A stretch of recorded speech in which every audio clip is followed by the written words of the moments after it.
وأما من أوتي كتابه بشماله فيقول يا ليتني لم أوت كتابيا ولم أدر ما حسابيا يا ليتها كانت القاضية.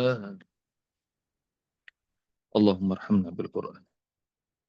Dan ada pun orang yang menerima catatan amalnya, kitabnya dengan tangan kiri, niscaya dia akan berkata, duh, andai kata aku tidak pernah menerima catatan amal ini, dan aku tidak pernah tahu bagaimana hisabku nanti. Duh, andai kata kematian itu menyudahi segala-galanya. Walam adri ma hisabiyah, ya laitaha kanatil qadiyah. Dan orang-orang yang gagal, para orang kafir, musyrik, munafik, dan kawan-kawannya itu, mereka tidak percaya tentang kematian, mereka tidak percaya dengan hari berbangkit, nggak percaya tentang hisab, nggak percaya tentang surga dan neraka. Hidup cuma di dunia aja mereka kira. Dan ayah bunda ini rahmati Allah Subhanahu wa Ta'ala. Sementara kita diberitahukan sama Allah semuanya harus bertanggung jawab. Di dunia enak, di akhirat juga enak. Itu doanya orang-orang beriman. Rabbana atina fid dunya hasanah wa fil akhirati hasanatan wa qina adzaban. Ya Rabb, kami berikanlah untuk kami kehidupan yang terbaik di dunia, dan berikan kepada kami kehidupan yang terbaik di akhirat, dan lindungi kami dari siksa api neraka. Jadi orang-orang beriman doanya itu begitu. Hidup yang di dunia yang terbaik, yang di akhirat terbaik. Sementara orang-orang yang kafir, dalam surat Ad-Dukhan, surat 44, Allah Subhanahu wa Ta'ala bilang, inna haula'i la yaqulun. Mereka semuanya berkomentar, in hiya illa mautatunal ula wa ma nahnu bimunsyarin. Ini cuma kematian yang satu-satunya, dan kita semuanya nggak bakal dibangkitkan. Fatu bi abaina in kuntum shadiqin. Bahkan di ayat berikutnya mereka nantang, kalau benar nanti manusia bakal dibangkitkan, coba hidupin orang-orang tua kami. Kalau kalian adalah orang-orang yang benar. Diberitahu sama Allah, diberitahu sama Rasul, mereka nggak percaya, malah nantang. Udah banyak orang tua, kakek moyang kami, udah mati, coba bangunin. Nah itu cari itu sama ayah bunda. Surat Ad-Dukhan ayat 30-an. Bahwa mereka komentarnya, mereka nggak percaya. Kalau udah mati, ya udah mati aja. Nggak ada cerita menerima catatan amal, nggak ada ceritanya hisab bagi mereka. Mereka nggak percaya. Dan buat kita, pelajaran poin pertama ini adalah tentang hisab. Tentang hisab catatan amal. Maka Usbab mau bagi ilmu. Bagaimana caranya agar hisabnya itu mudah, gampang. Amal solehnya lebih banyak daripada amal buruknya. Caranya udah dikasih tahu sama Allah dan Rasul. Agar catatan amal lebih banyak daripada catatan keburukan. Allah Subhanahu wa Ta'ala ngasih tahu dalam penghujung surat Al-An'am, man jaa'a bil hasanati falahu asyru amsalihha wa man jaa'a bis sayyi'ati fala yujza illa mislaha wa hum la yuzlamun. Cari sama yang bunda tuh ayatnya. Siapa yang mengerjakan satu kebaikan, maka Allah bayar 10. Dan siapa yang mengerjakan satu keburukan, maka tidak akan dibalas kecuali yang setimpal. Dan mereka tidak akan pernah dianiaya. Ini bocoran agar hisapnya keren. Jadi kalau amal soleh dibayar 10 semua. Amal buruk dibayar yang cuma satu. Jadi agar amal hisapnya ini, amal solehnya banyak, perbanyak aja sama yang benar. Itu bocoran dari Allah agar hisap kita sukses. Yang mau catatan amalnya sukses, angkat tangan. Insya Allah.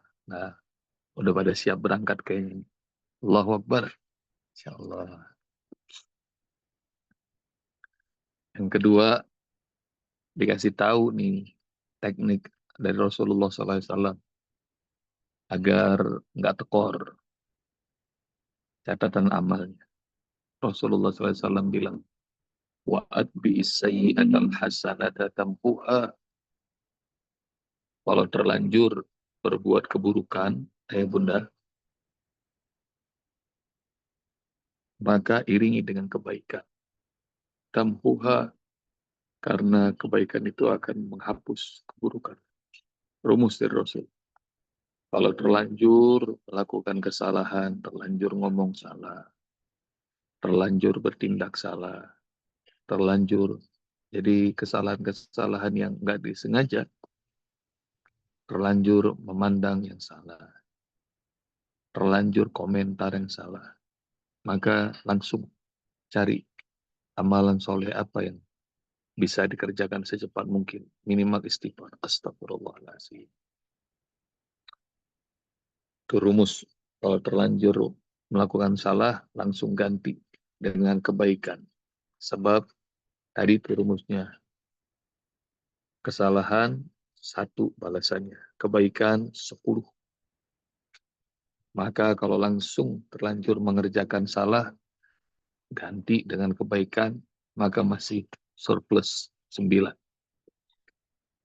Itu rumus dari Rasulullah. Wa'adbi sayyi'atal hasanata tampuha. Cari hadisnya sama ayah bunda. Agar hisab kita surplus, nggak defisit. Nggak kayak APBN Indonesia, defisit mulu. Gitu. Kata seorang anggota legislatif. Ibu Menteri Keuangan, rasanya asal kesini ngomongnya defisit mulu nih anggaran. Kalau anggaran defisit aja memalukan, ya bunda, apalagi ntar di sono nggak bisa dibenerin. Nah sekarang harus bocorin supaya nggak defisit hisap. Hisapnya selalu surplus, untung. 2 tuh, ya bunda. Mau lanjut lagi nggak nih? Lanjut. Agar surplus hisapnya, ya bunda rahmati Allah Subhanahu Wa Taala, banyakin yang hitungannya udah jelas. Perbanyak yang hitungan pahalanya udah jelas. Dikasih sama Allah dan Rasul. Kayak apa sebab baca Al-Quran itu satu hurufnya 10. Baca status, WhatsApp, segala macam, nggak ada pahalanya. Maka banyakin sama ayah bunda tuh. Satu hurufnya 10, baca Al-Fatihah aja udah bingung tuh. Ngitung pahala. Jadi perbanyak tuh. Dan banyak amalan-amalan yang singkat, gampang, tapi pahalanya menggunung. Kayak apa? Puasa Arafah, puasanya cuma sehari, pahalanya 2 tahun. Dosa diampuni. Itu surplus tuh. Puasa Muharram, Ashura, puasanya cuma sehari, dosa 1 tahun, Allah ampuni. Lailatul Qadar, cari ayah bunda. Nanti mudah-mudahan kalau Allah panjangin umur di Ramadan, nah kita cari. Karena 1 malam itu ibadah di dalamnya setara dengan seumur hidupnya Oma Syarifah, 83 tahun. Masya Allah. Dan 83 tahun itu isinya ibadah mulu tuh hitungannya dari Allah. Kayak apa lagi yang membuat surplus hisab? Sholat di Masjid Nabawi, sholat di Masjidil Haram. Sholat di Masjidil Haram 100.000 kali lipat. Saya pernah bilang ke Bunda Kasiah, tolong hitung Bunda Kasiah berapa tahun. Kayaknya dari sini juga udah pernah saya challenge ya. Berapa tahun tuh kira-kira kalau 100.000 kali lipat? Rupanya 54 tahun. Kalau sehari sholat 5 waktu aja di sana, maknanya 250 tahunan itu ibadah. 4 hari aja di sana udah 1.000 tahun. Nah itu surplus tuh hisap. Dan masih banyak lagi itu Bunda. Saya teknik bagaimana mencari surplus hisap. Dikasih tahu sama Allah, dikasih tahu sama Rasul. Tentang Lailatul Qadar aja Allah yang ngasih tahu. Lailatul Qadri khairum min alfi syahr. Jadi teknik-teknik itu yang akan membuat insya Allah kita nih yang usianya mungkin cuma 50, 60, 70, 80. Kayaknya hampir jarang orang Indonesia yang nyentuh 100 tahun usianya di dunia. Tapi kalau tahu tekniknya bisa jadi pahala umurnya bisa ribuan tahun. Mungkin ratusan ribu tahun, mungkin jutaan tahun. Kalau tahu teknik.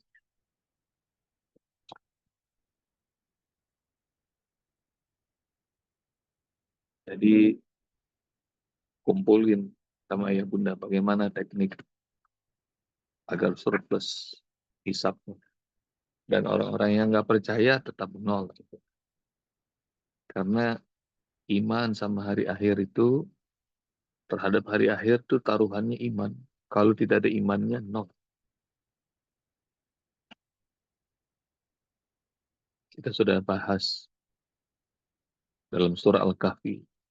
Hanya gara-gara nggak ada iman, maka nol.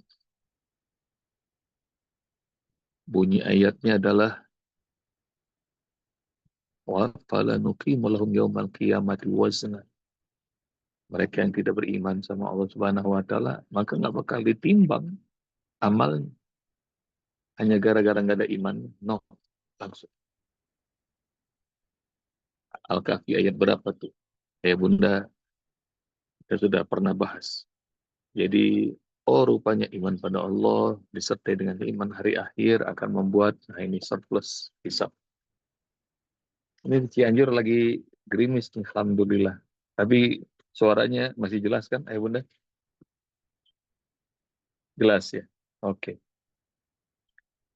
Maka pagi ini rezeki dari Allah buat Gus Bob dan Ayah Bunda, Allah kasih ngerti kita nih agar membuat surplus hisab.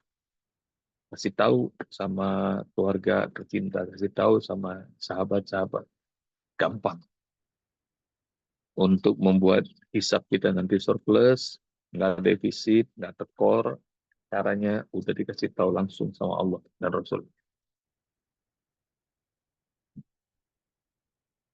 Ya laitaha kanatil qadiyah. Poin kedua. Ya laitaha kanatil qadiyah. Duh, andai kata kematian itu akhir segala-galanya.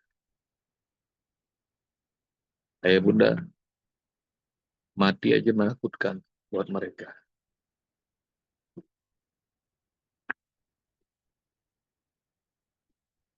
Jalaninnya aja sakitnya luar biasa. Wan nazi'ati ghurqa. Bagi mereka itu malaikat-malaikat yang cabut nyawa dengan keras. Nggak usah ngebayangin yang keras. Sementara para nabi, para rasul, orang-orang yang soleh dijemput dengan wanasito tinasto, malaikat yang lembut menyebutnya. Rasulullah SAW menggambarkan betapa sakitnya sakaratul maut. Nanti ayah bunda cari hadisnya. Seperti ditebas ribuan pedang. Untuk level para rasul, para nabi aja seperti ditebas ribuan pedang. Itu padahal ayatnya wana syifati nasfa.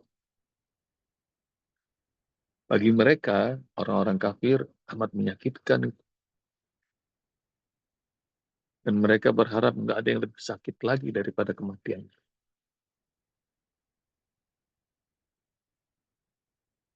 Jadi, ya laitaha kanatil qadiyah. Mati itu terakhir. Rupanya enggak. Masih ada kehidupan yang terus-menerus. Dalam surat Yunus, ayah bunda nanti cari. Ini masih di ayat-ayat awal. Belum nyampe ayat 10.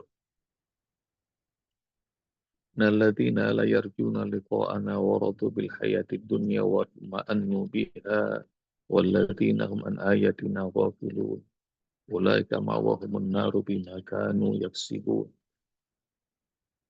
Sesungguhnya orang-orang yang tidak pernah berharap jumpa pada kami. Nggak pernah berharap berjumpa dengan Allah. Nggak mau mati. Waradu bil hayati dunia, dan mereka senang banget, betah banget sama kehidupan dunia ini. Watma'annu biha, dan mereka merasa tentram tinggal di dunia ini. Walladzina wa an ayatina ghafilun, dan mereka nggak percaya tentang ayat-ayat kami. Maka mereka itu tempatnya adalah neraka karena ulah yang mereka perbuat. Ya bunda, lihatin urutannya. Nggak mau ketemu Allah, nggak mau mati. Ini kayaknya sih kalau kita semuanya mau mati kan, siap.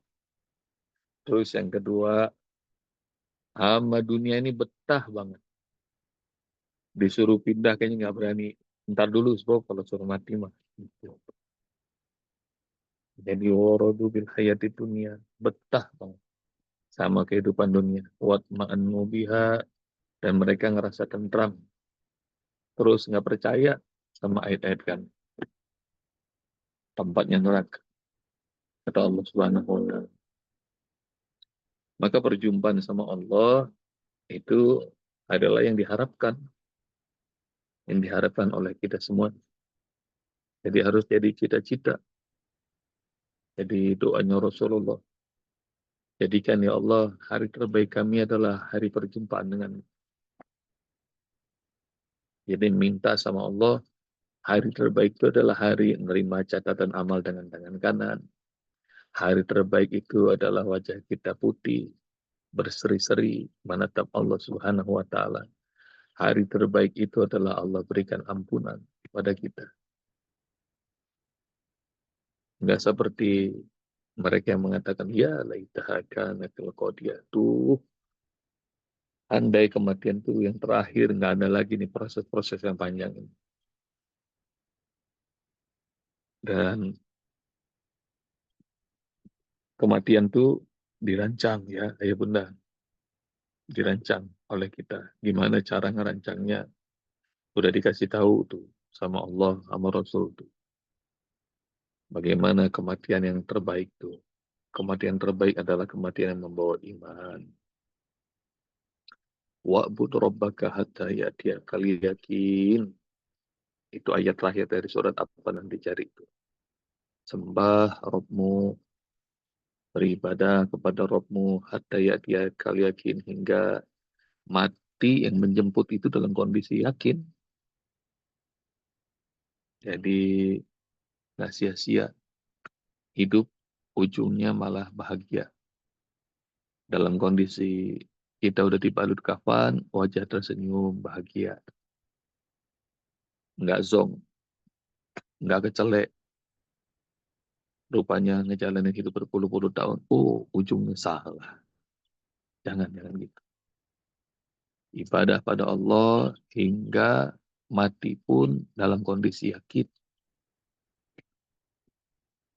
Jadi dalam kondisi iman, dalam kondisi Islam, dalam kondisi husnul khatimah. Mudah-mudahan Allah rezekikan kita semuanya husnul khatimah. Mati dalam kondisi ibadah yang yakin pada Allah Subhanahu wa taala. Kematian yang dirancang indah sama kita. Udah banyak bekal sedekah jariahnya, sudah banyak bekal ilmu yang bermanfaat, sudah banyak bekal punya anak keturunan solihin dan solihah. Itu kematian yang indah tuh. 3 tuh ya. Siapkan sedekah jariah, rajin-rajin sedekah agar terus pahala ngalir. Yang kedua, ilmu yang bermanfaat. Ajarin aja orang-orang tentang kebaikan yang kalian tahu. Kalau mereka senang dan mengamalkan, pahalanya ngalir. Dan yang ketiga, siapkan anak keturunan solihin dan solihat. Matinya keren. Mati sudah berkalang kubur, sudah puluhan tahun, sudah ratusan tahun, sudah ribuan tahun, tapi terus pahala ngalir. Kalau ayat 26 kita merancang surplus hisab, ayat 27 kita merancang kematian yang indah. Kematian yang indah. Jadi apa saja selain yang Ustaz sebutkan masih banyak ayah bunda. Jadi bagaimana merancang kematian yang indah. Juga kemarin kita sudah bahas niat berjihad di jalan Allah. Siapa yang niat berjihad meskipun mati di atas pembaringan, pahalanya pahala syahid. Maka pasang niat, ya Allah, aku berniat untuk berjihad di jalan. Sungguh-sungguh dalam hati, pasang niat, dan rezekikan padaku, ya Allah, kematian syahid di jalan. Meskipun itu matinya di atas pembaringan, pahalanya pahala mati syahid. Dan ayah bunda tahu nggak, orang syahid itu masuk surga tanpa hisab. Pasang niat aja. Jadi kalau lihat saudara-saudara kita di pantai, di Gaza, niat untuk jihad di jalan. Jadi simple, gampang, ayah bunda, tapi Allah kasih kematian yang indah buat kita semua. Habis waktunya. Dan 2 tema ini, merancang surplus hisab dan merancang kematian yang indah. Jangan sampai zong seperti orang-orang kafir yang disampaikan sama Allah ini. Kecewa, kaget, kecelek, rupanya panjang semua prosesnya. Itu hanya karena mereka tidak percaya, itu hanya karena mereka tidak yakin, itu hanya karena mereka nggak mau dengar. Dan ada kalimat Allah Subhanahu wa taala disebut uzunun wa'iyah di surat ini. Telinga yang mau dengar. Uzunun wa'iyah. Dan mudah-mudahan kita semuanya, telinga kita pakai untuk dengarkan kebaikan, hati kita pakai untuk meyakini kebenaran, dan umur kita gunakan untuk terus beribadah di jalan Allah Subhanahu wa taala. Mudah-mudahan semuanya husnul khotimah, mudah-mudahan semuanya diberikan pahala syahid, mudah-mudahan Allah jadikan kita semuanya menjadi hamba-hamba yang Allah ridhai. Jazakumullah ibunda. Assalamualaikum warahmatullahi wabarakatuh.